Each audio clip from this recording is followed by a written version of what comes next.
ಬಿಳಿ ಬಣ್ಣದ ಪೇಪರ್ನಲ್ಲಿ ಎಲ್ಲಾ ತೊಂದರೆಗಳನ್ನು ಸಮಸ್ಯೆಗಳನ್ನು ಬರ್ಕೊಂಡು ಇದಕ್ಕೂ ಸಹ 4 ಮೂಲೆಗಳಿಗೂ ಅಂದ್ರೆ ಅಂಚುಗಳಿಗೂ ಅರಿಶಿಣ ಮತ್ತು ಕುಂಕುಮವನ್ನು ಹಚ್ಕೊಂಡು ಈ ರೀತಿ ಅರಿಶಿಣ ಮತ್ತು ಕುಂಕುಮ ಹಚ್ಚಿ ಎಲ್ಲಾ ಸಮಸ್ಯೆಗಳನ್ನು ಬರ್ಕೊಂಡು ಬನ್ನಿ.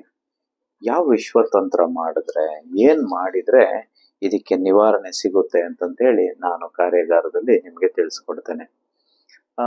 ತುಂಬಾ ಜನಕ್ಕೆ ಪ್ರಶ್ನೆ ಇರ್ಬೋದು, ಇದೇನಿದು, ಅದು ಈ ಕಾಲದಲ್ಲಿ ಜಗತ್ತು ಇಷ್ಟು ವೇಗವಾಗಿ ನಡೀತಿದ್ರೆ ಗ್ಲೋಬಲೈಸ್ಡ್ ವರ್ಲ್ಡ್ ಅಲ್ಲಿ ಇವೆಲ್ಲ ಏನು, ಈ ನಿಂಬೆ ಹಣ್ಣುಗಳು ಏನು, ಈ ಅರಿಶಿಣ ಕುಂಕುಮ ಅಂದ್ರೆ ಏನು, ಈ ಹೂವು ಗರಿಕೆ ಹುಲ್ಲು, ಅಲ್ಲ ಸಿ ನ್ಯಾಚುರಲಿ ಎಲ್ರಿಗೂ ಒಂದು ಡೌಟ್ ಇರುತ್ತೆ, ಇದು ನಿಜವಾಗ್ಲೂ ಸುಮ್ನೆನಾ ಇದೆಲ್ಲ, ನಾನು ಇದು ನಿಜ ಇದೆಯಾ ಅಂತ ಹೇಳಿ.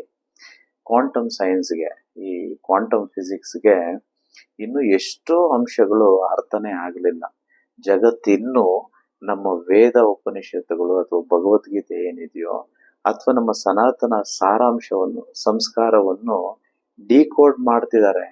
ಅವ್ರಿಗಿನ್ನೂ ನಾವು ಎಷ್ಟೋ ಲಕ್ಷ ವರ್ಷಗಳ ಹಿಂದ್ಗಡೆ ಎಷ್ಟು ಸುಪೀರಿಯರ್ ಆಗಿ ಇದ್ದೀವಿ ಅನ್ನೋದಕ್ಕೆ ನಮ್ಮ ವೇದ ಉಪನಿಷತ್ತುಗಳೇ, ನಮ್ಮ ಧರ್ಮ ಸಂಸ್ಕಾರವೇ ಅದಕ್ಕೆಲ್ಲ ಪೂರಕವಾದ ಕಾರಣ.